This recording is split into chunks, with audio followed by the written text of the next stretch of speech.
Good morning everybody, happy Monday and welcome to the new trading week. So straight over to the charts. So the Bitcoin 15-minute DMT, we actually entered a sell, so I'm currently short in a short trade here. Go to 3Commas, I'll show you my deals currently. So I'm in this Bitcoin short from around 9745. I think it was a bit higher actually on the actual trade was executed at. So in that short trade, so we'll see what happens here.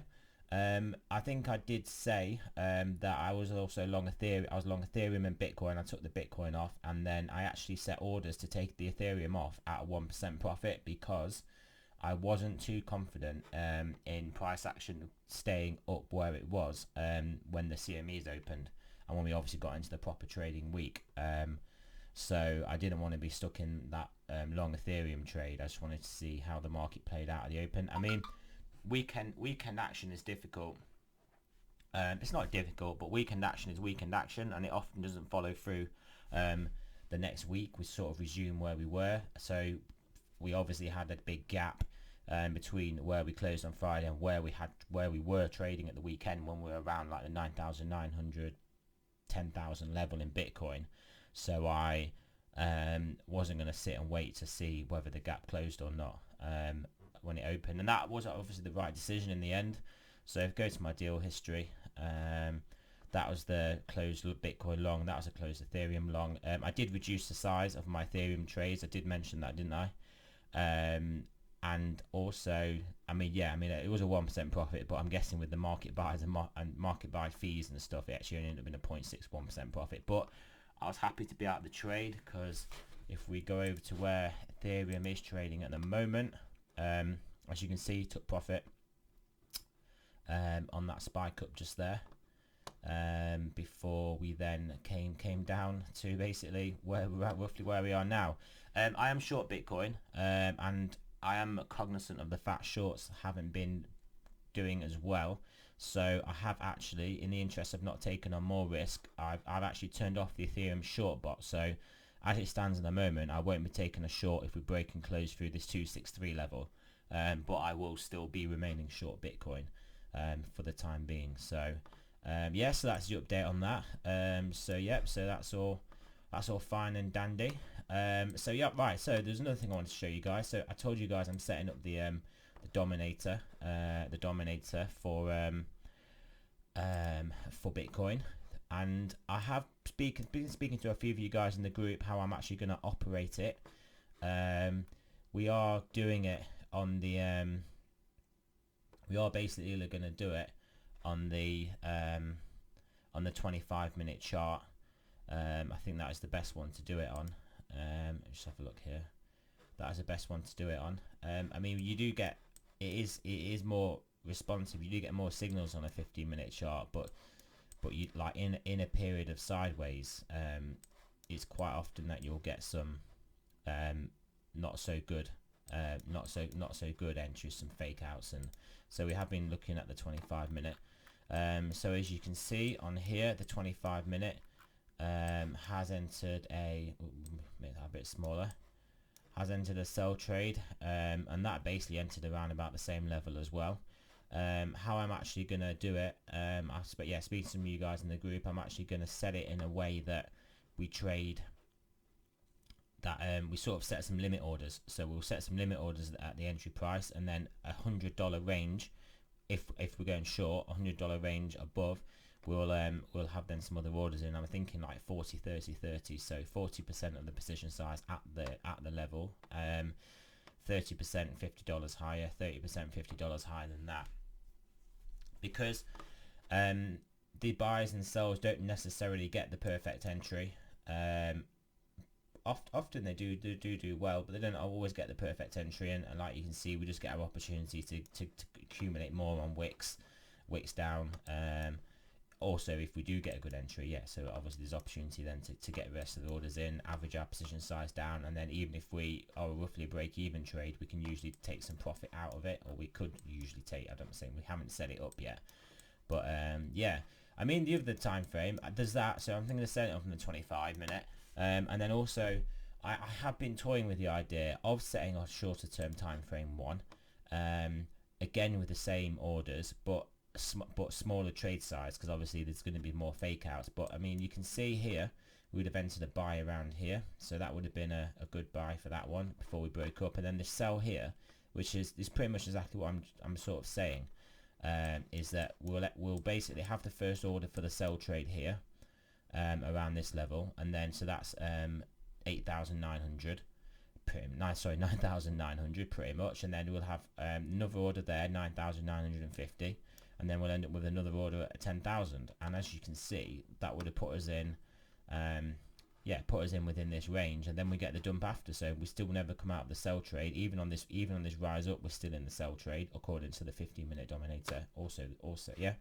So I'm thinking of, yeah. So I mean, obviously the more sort of strategies you have, in theory, you're sort of diversifying your strategy, so hopefully you can smooth out your returns overall. But a lot of these trades will be quite correlated. I mean, if a 15-minute sell will then lead into a 30-minute sell, potentially, and then obviously that will then lead into DMT sell. So we could end up having big positions, but like that, hopefully that will be in the direction of the trend. So like the sells will be in the direction of the trend, or if we have the buys, will be in the direction of the trend. So yeah, so I'm thinking of pushing on with our automated trading strategy, various bots, various time frames. So I think that potentially is three bots we'll have going.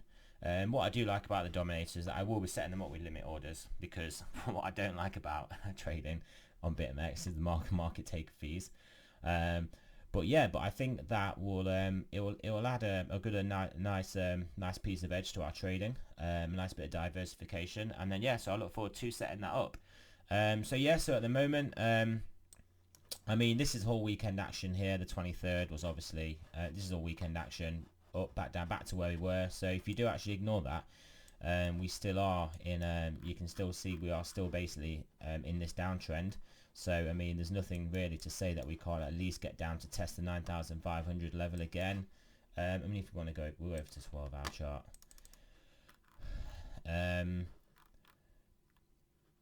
so I mean, you can see there's no real reason why we can't just come back down and test here. I mean, it's a clear lower highs, here, clear lower lows. I mean, there is no reason why we can't at least back down to this level between 9,500 9,400, potentially even down to this 9,200.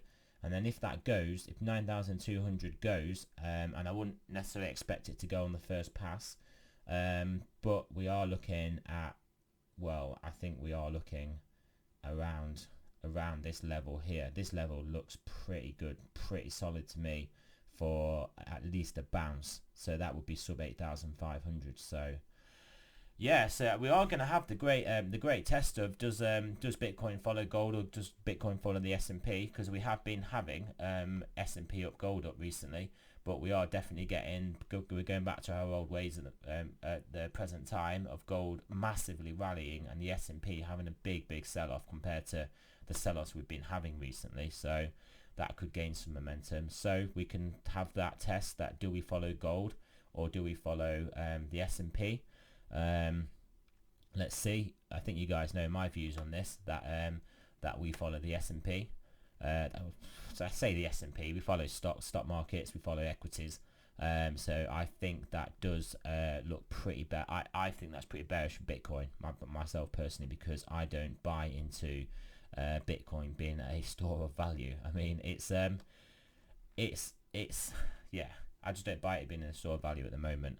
It's not a flight to safety. It's not a risk off trade. It is the exact opposite. So we will see what happens here. So so in the short trade, I mean, in my personal account, I was I didn't do this, and I am cognizant of hindsight trading, but I was thinking we're gonna have maybe a test at this gap. I knew stocks were gonna sell off. I mean, Bernie Sanders winning that area. How does it work? That primary area, that whatever.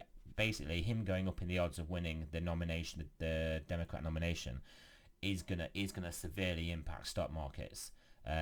So I don't necessarily think he could beat Trump. I'm not an expert on that, but even if there's a 25% chance he beats Trump, if he does win, if Bernie Sanders does win, I would expect a significant downturn in the stock market. So even if there's only a 25% chance of this happening, then you have to factor in the stock market a 25% discount of like a 20% discount of that whole downturn that you're expecting to happen. So yeah, so I was expecting stocks down. So yeah, so we will see what happens here. This week I think it's going to be pretty interesting for stock markets, Bitcoin, and everything. I think this year, 2020, is going to be a very interesting year. We've got a lot of things kicking off. We've basically got